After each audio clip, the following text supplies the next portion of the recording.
Hi, this is Stephanie Fiedler, and today I'm going to show you how you can shelve books in the Everybody section.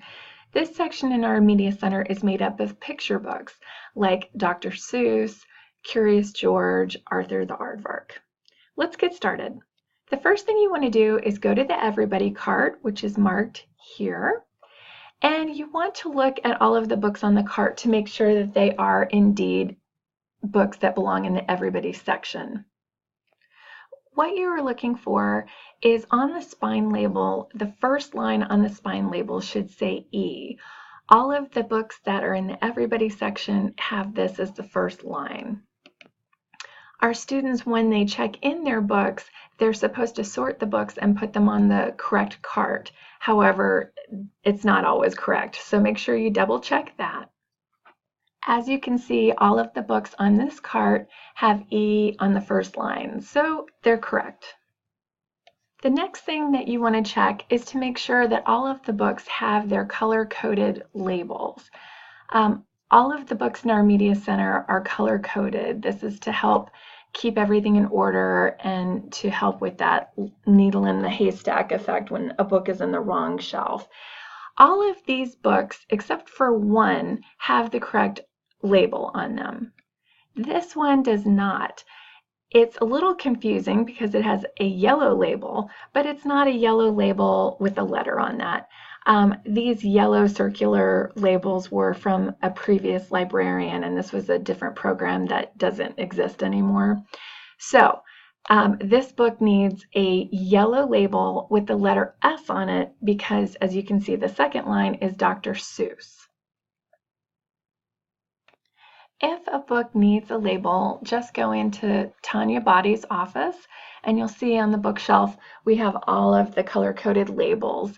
This is the section for the Everybody labels, and you can tell it goes A to Z and they're all yellow. Just put the adhesive sticker under the call number on the spine. Again, you can see we used S because the author's name is Seuss.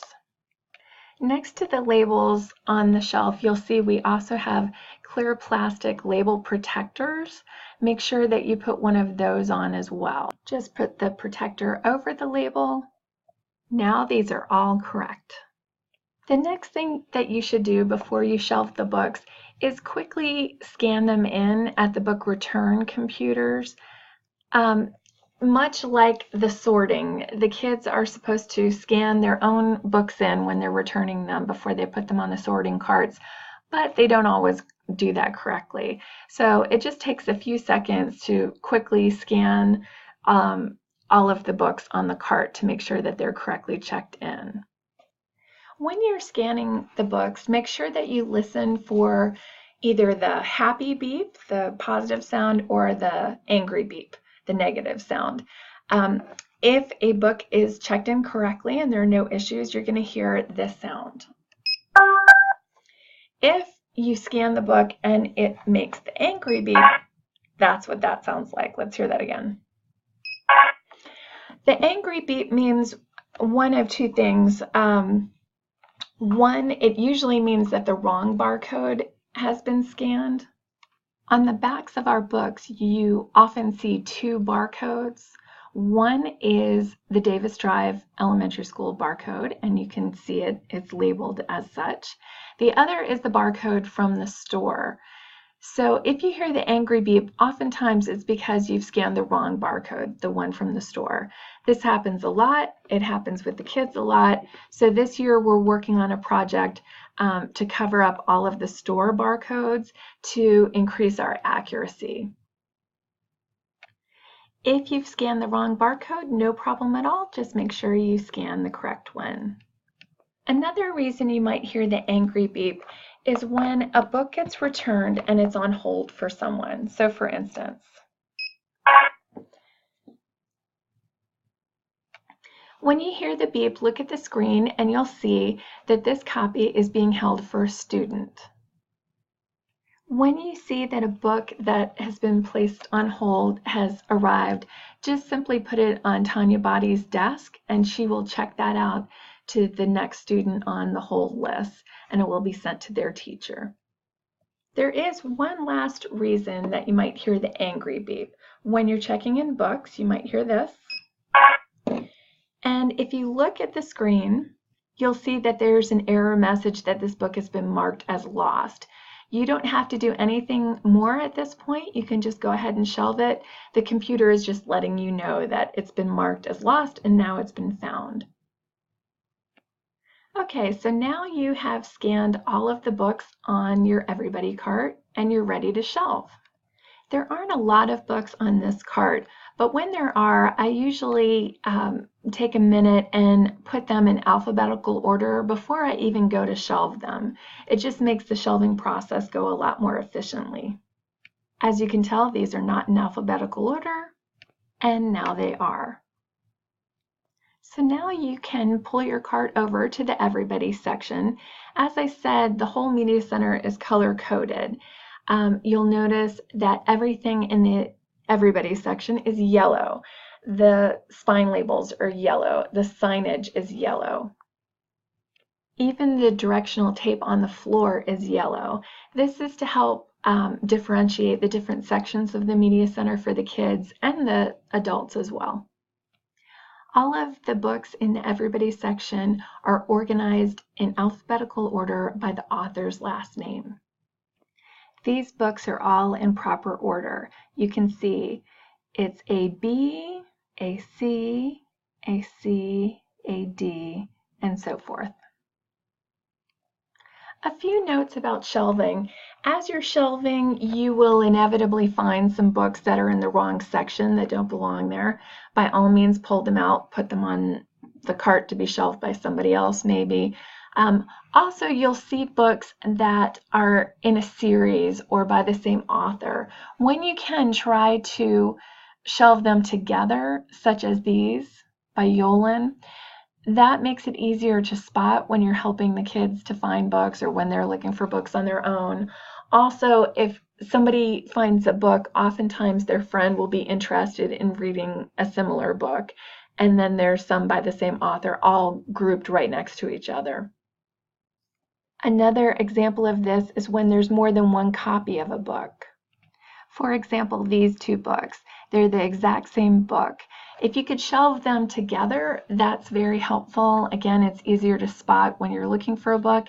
And if there are two kids who are interested in the same book, it makes it easier for that. Another helpful tip when you're shelving, by all means use these brown inserts. It helps to keep the book standing upright and in order. A couple of last notes about shelving in the Everybody section. Tanya Body has created this really helpful chart, and it's on the Everybody section cart.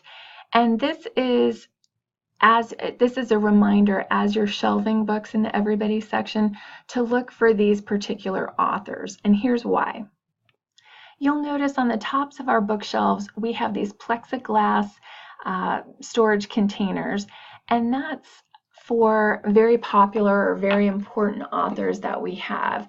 These are the ones that we really want the kids to know about. Dr. Seuss is an example. Mark Brown is another. Not only do we have them separate, we oftentimes have stuffed animals near that section or shelf pictures with the call numbers on them to teach the kids about this particular author. Also, you will notice as you're shelving that we have author bios next to these plexiglass display cases, many of which have QR codes on them. The reason that we do that is we, throughout the year, will teach the kids, we will have author studies, and they'll do research about authors and learn about particular authors and the books that they're famous for. So make sure when you're shelving to refer to that chart so that you're not putting those books on the shelf, but in these special display cases. If you accidentally shelve them on a shelf, it's no big deal at all. We'll look for them there as well. It just makes it easier for the kids to find their favorite authors. Last but not least, we have these wonderful browsing bins in the Everybody section. You'll notice that they have signs on them, and the signs change throughout the year. This is our chance to have easy beginner nonfiction books available for the kindergartners and the first graders who spend a lot of time in the everybody section. If the kids were to go into our very vast nonfiction section, especially the kindergartners, they might get overwhelmed and it would be hard to find the books that they're interested in. So throughout the year, we change out the topics, but we always have perennial favorites like community helpers and drawing books and books about animals that are always favorites with the kids. We try to change those topics to go along with what the classroom teachers are teaching so that it's easy if the kids are interested in a particular topic they're learning about in the classroom, it's easy for them to explore and learn more about that. And that's all there is to it. I want to just take a minute to thank you all of the wonderful volunteers for shelving the books, for maintaining the books, classifying the books, putting labels on them. You all are amazing and you work so hard to keep our media center in order, and the kids really appreciate it. So thank you so much. If you have any questions about how to shelve books in the everybody section, please just ask me or Tanya. We'll be happy to help you. Thanks again.